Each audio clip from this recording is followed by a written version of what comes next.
What's up everyone? Welcome back to my YouTube channel. My name is Madge Naroom, and for today's vlog guys, as you can see sa ating title below, ang pag-uusapan natin is my personal experience.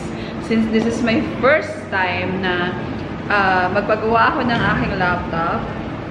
Ito po ang aking laptop. Acer Aspire Series Aspire 5 ang aking laptop.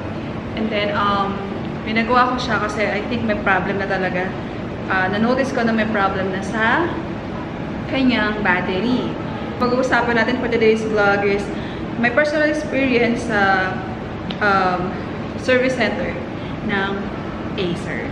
But before that, intro muna tayo.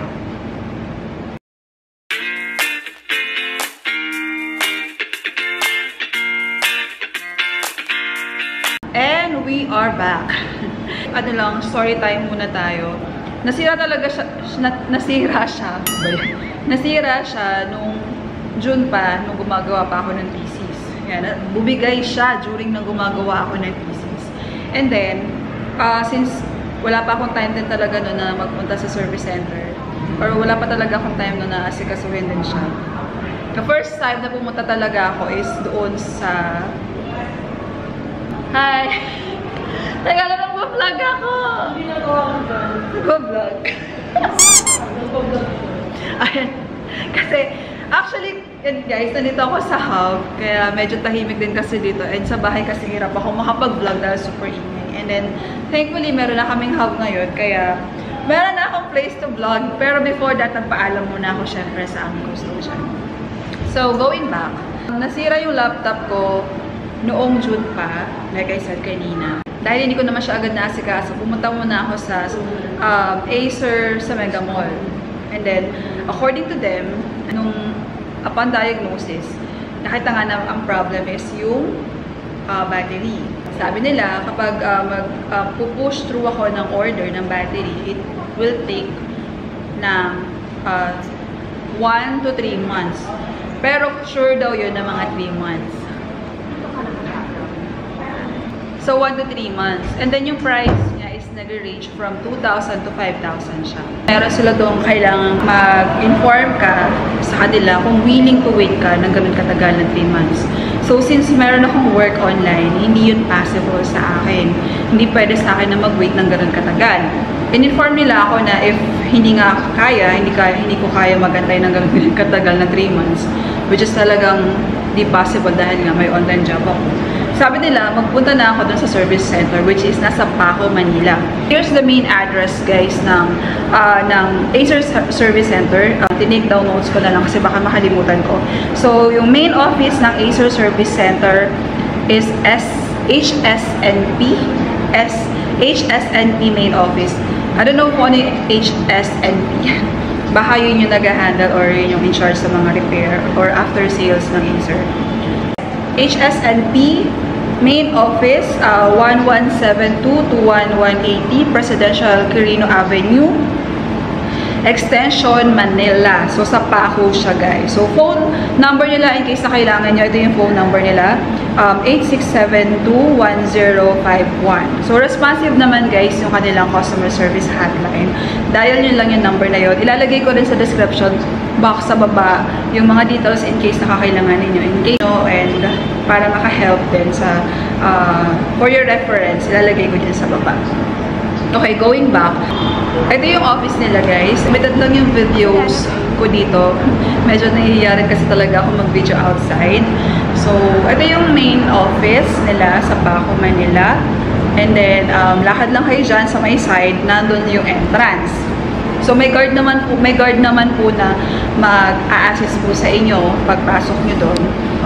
And then, may ipapa-fill out sa inyo na form. And then, maya-maya tatawagin na kayo ng Acer representative. And then, ito na. Upon diagnosis, guys, confirm na ang problem na is yung battery. So, yung battery, guys, ang price niya, mas mura-mura siya ng konti. Ang quotation sa akin for the price is battery is 3,348.22. Yun yung price ng battery. And then, yung labor cost naman nila is 1,071.43 pesos. And then, meron din silang nasabi na kailangan ko daw i-change yung adapter ko. So, yung adapter price niya is 687.50.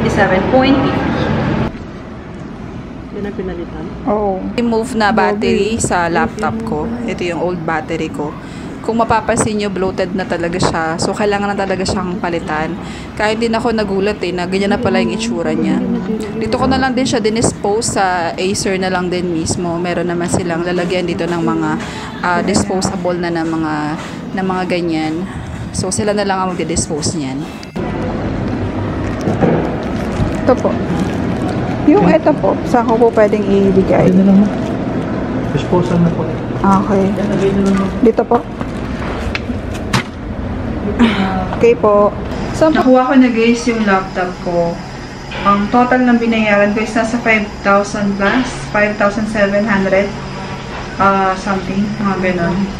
And hopefully okay na siya. Ang sabi nung sa counter kanina ni Kuya, yung battery is maglalast for 1 to 2 years. May warranty siya na 3 months. And then, bahay ko na lang i-check yung other files ko kung kompleto pa doon sa laptop. Pero thankful na rin ako dahil nakuha ko na rin sa wakas ang aking laptop. So, ang pinaka-experience talaga guys dito is, pinaka-main concern ko lang talaga dito sa kanila is yung pag-follow up. Sobra. Kailangan nyo magbaon ng super daming pasensya. Pasensya din kasi like in-expect mo na makukuha mo din agad talaga yung unit kasi nasa service center ka na. Pero hindi. Like, dineliver ko siya or hinatid ko yung unit doon noong July 13. So, hinatid ko din yung unit. Iwan mo talaga siya. And then, nasend sa akin yung quotation July 24 pa. Guys, pinalo up ko pa yun. So, 7 days daw. Sabi, after 7 days, may ma-receive kang quotation. And then, after 7 days, wala ako na-receive 13, 14, 15, 16, 17, 18, 19, 20. 24 ako, naka-receive ng quotation. Pinalo up ko pa siya. Nakakatawa nga kasi sabi nila, please attach quotation. Pero wala naka-attach. Kaya pinalo up ko na naman yung attachment. So, yun. Yun lang yung based sa own experience ko. Disclaimer lang, hindi ko naman, I don't mean anything about kung ano yung masasabi ko dito based lahat to sa aking experience sa service center ng Acer. Okay. Ibigay sila sa'yo guys na repair service normal. Paper siya. Print out paper siya. Huwag nyo yung iwawala kasi once na nawala nyo yun, I think may payment din doon. Nasa 200 pesos yata yun yung cost nung report na yun. So, bibigay nila yun sa'yo. And then, ayun, wait ka ng 7 days for the quotation. Kung wala ka pa na-receive na 7 days na quotation, mag-follow up ka na. Guys, I follow up through email and then through email and then through phone. So, both yun. Pero hindi naman ako every other day nag-follow up. Every week. So, Monday or Wednesday, the following week ako nagpa-follow up. Kasi ayoko rin naman na makulitan din ng Acer sa akin. Isa lang sa napansin ko is, like kasabihin ng customer service nila na, kasi parang twice or thrice ko talagang na-experience na ini-inform nila ako na merong mag-message sa akin or mag-update sa akin, like yung technical team nila, i-update ako kung ano na yung status, i-message ako through email, or mag-send sa akin ng email, or i-message ako sa phone, sa number ko, i-message ako sa number ko, but still wala. Wala akong na-receive na kahit na anong updates from them. Yung last na update nila sa akin, so, August na August, and then September, dumaan ng September, and then, dumaan ng August and September na nga ngayon. Today is September 3rd. I'm not sure kung kailan ko ito maya-upload, pero after how many months ko pa talaga nakuha ang aking unit. Na-inform nila sa akin na available to pick up na last week, last Saturday, September 28. So, imagine guys, simula July 13, nakuha ko siya noong September 28. ganun siya katagal. So, expecting nyo na yung long waits talaga, mag-bound din kayo ng force ng pasensya. Siguro sa dami rin talaga na nire-repair nila. Kaya gano'n. Ang sa akin lang kasi, dahil service center na sila, I thought na may mga inventories na mga gagamitin, na mga, like, for example, this one, battery, diba? Something like that. Of course, meron pa naman talaga sila i-diagnose na other and then i-repair pa, i-line up pa sa mga nakasked na mga for repair nila. So, kaya rin siguro talaga natagalan. Pero kung ina-expect mo na maibibigay sa'yo agad-agad after 1 week or after 1 month, no, it's not possible. Based on my own experience, guys. Tagalan tayo to follow up. Pero all naman, since responsive naman yung phone din nila. But may mga time pala, guys, na hindi rin sila makontak. Yun, hindi makontak yung number na binigay ko sa inyo. Itong number ng 86721051. May mga time na hindi talaga rin sila makontak. So, yun lang. May time daw kasi na nasira yung, siguro nagkaroon ng technical problem sa line connection nila. Kaya hindi din sila makontak. Overall, okay naman. Upon checking, naka-cling wrap to. Nung pagkakuha ko, naka-cling wrap siya. Actually, parang nga siyang brand new eh. So, super linis, super ayos. And then, working naman. Working naman siya. Of course, dapat lang mag-work talaga siya. Ito. And then, naka-cling wrap siya. Ito ka nadumihan ko na eh. Pero nung pagkabigay sa akin, sobrang flawless niya. Ayan. Yung battery, guys, according sa representative ng Acer, maglalast daw siya ng 1 to 2 years. Depende sa kung paano mo siya gagamitin.